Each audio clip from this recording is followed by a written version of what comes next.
Hello everyone, I'm Alan Gwynn and welcome to It's Your Business.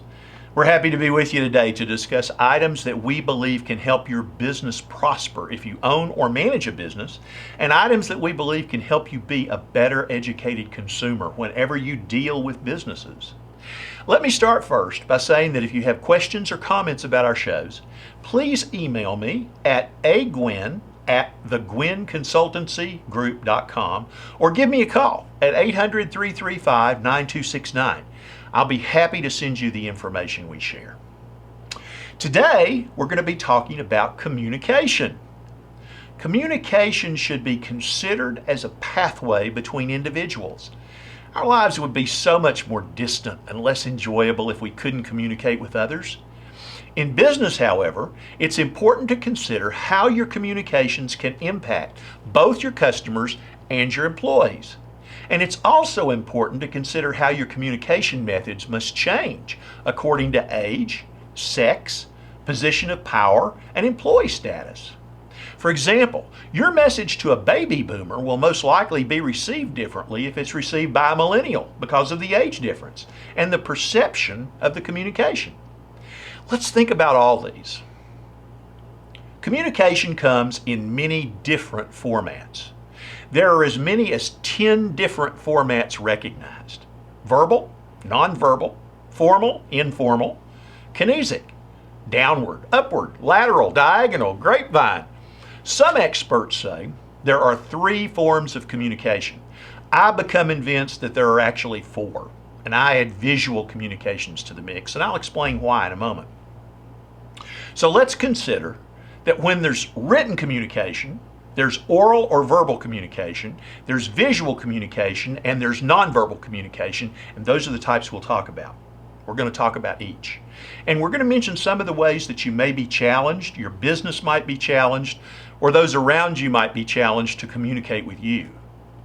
The first thing to understand about communication, however, is that there are generally 2 or more parties or groups involved. This doesn't mean that both of them have to be human. It does mean that there is a sender and a receiver. If I send you a message, I'm a sender, just like I'm a radio or television station. If I receive a message back from you, I'm the receiver, just like a radio or TV set. And an important principle to recognize is that for there to be valid communication, there must be a sender and there must be a receiver. Communications between parties can be spoken. They can be machine-driven, like email or cell phone text, or they can actually even be internal communications. It can be that argument that you get into in your head about doing something or not doing something that you want to do, for example. I'm sure you think about tasks that you know you should do, but you find reasons not to do them, and you convince yourself through your own internal communication that you really don't have to complete the tasks, right? So let's discuss nonverbal communication first. It's just that. Any way you communicate with other people but don't write, talk, or leave a written message.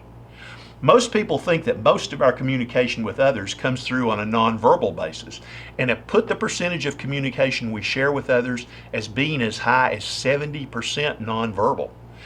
Think about the physical ways you communicate with others. I don't know about lots of you, but I can remember early teachers standing in front of the class and tapping their foot with their arms crossed. Often they didn't have to say anything. Just that threatening posture communicated everything that needed to be said. Another great example is that of emotion.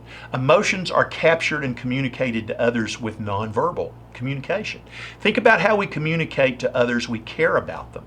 If we know the person, we may reach out and touch them, pat them on the back if they've done a good job, shake hands when we meet and want to show respect, or touch them on the arm if they're upset or they've maybe received bad news. We may hug someone, which shows someone how much we care about them with us having to say anything at all. Finally, how do we best communicate love? Even kissing. It's nonverbal, but it communicates that we care deeply about another person. And these are just examples of nonverbal communication. There's other nonverbal communication too. There's some elements of nonverbal communication I should talk about. Bad handshakes. You know, that's one thing that you need to think about. But how about music or art? You've heard that expression, that music moves me, or that painting impresses me. In this case, something has conveyed a message to you, and you've received that message that the band or the artist has tried to communicate. It's acknowledged that you've received the message. Facial expressions are another great example of nonverbal communications. Kids used to joke that their moms were looking daggers at them to keep them in line. How about this business example? Let's say your employee handling a return isn't having a great day and they make a face at the customer. That tells the customer everything that you need to know about how that relationship is going to move forward. It's an entirely incorrect message. So you see why nonverbal communication is so important? What about verbal communication? Well, when we think we're talking, what we think we're saying may not convey exactly to the other person. In business situations, you recognize that there's body language and then there's verbiage. We'll get right on that, Mr. Smith. Do we really think that this may be addressed immediately? We believe it more fully if we see someone that's paying action rather than just paying lip service. How about this one? The check's in the mail. It's almost always turned into a joke, and we wish it wouldn't. We believe it more if someone gives you a credit card or a debit card slip. You ask an employee to help out a customer, but the customer has to come back a second time, and you find out looking for the employee to find out why that customer wasn't taken care of. There's a flaw in the communication. Clearly, there's an opportunity for improvement in the process. When you communicate with anyone else, maintain eye contact. Occasionally engage them by shaking your head yes and let them knowing that you're listening or that you're ready to agree or maybe changing the position that you take in an argument. Those are just some of the rules. Written communication goes by a different set of rules. If you write something to someone, it's difficult for them to claim that they misunderstood what you were trying to communicate, right?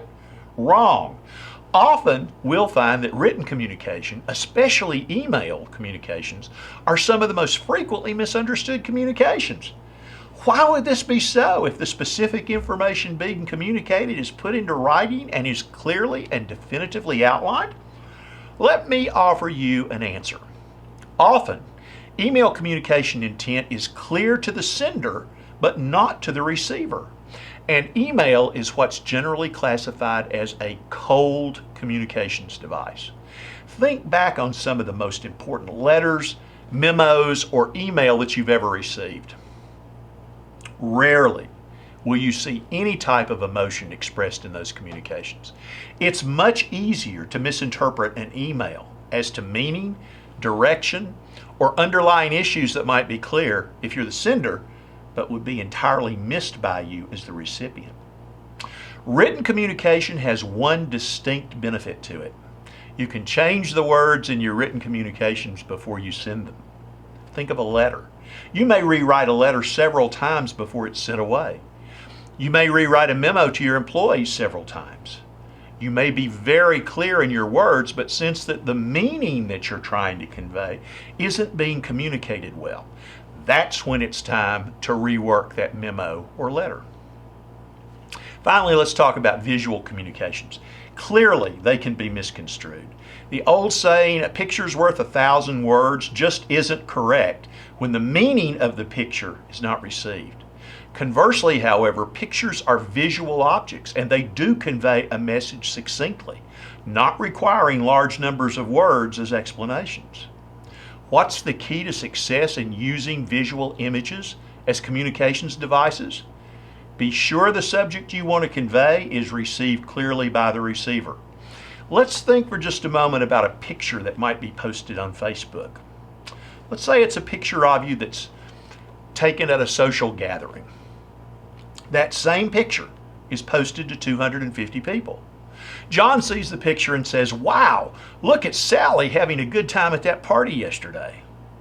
Bill says, "Hey, I think Sally's had her hair cut. It looks different." Jane says, "Look at the decorations they had on their deck. They must have spent a fortune." Liz says, "I can't believe it. Look at Sally. I know she's drinking something other than tea in that Solo cup." And Jack, her potential boss, says, "I'm looking for a serious accountant for my finance department. I'm not sure someone carousing with people like that and posting that picture on Facebook is someone that I want working for my company. Boom.